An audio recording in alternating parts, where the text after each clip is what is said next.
To turn off replay on Snapchat. Welcome back to another quick tutorial.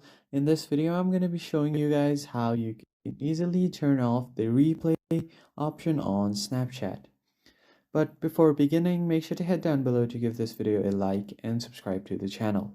On that note, let's jump right in. So the first thing that you want to do is open up your Snapchat. Once you open up your Snapchat, all you have to do is click a picture. So you just have to click a picture or take a video. And on the right side of your screen, you will find different options like edit, add stickers, cutout, add music, and many more like to add filters. You just have to tap on this very last option, the timer option. So what you want to do here is if you have set this to no limit, then the person can view your snap as long as they want. But if you limit the time, for example, if you set it to 1 or 2 seconds, then the replay limit will also be 1 or 2 seconds. So after doing this, you just send the snap. But if you want to make it even shorter, then you can have the Pro version of Snapchat. For this, you will need Snapchat Pro.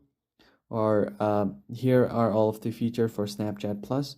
If you want, you can pay a certain price for Snapchat Plus, but you basically just do this and send this to your friends. So that is all for this video. If you found this helpful, hit the like, share, and subscribe button. I will see you on the next one.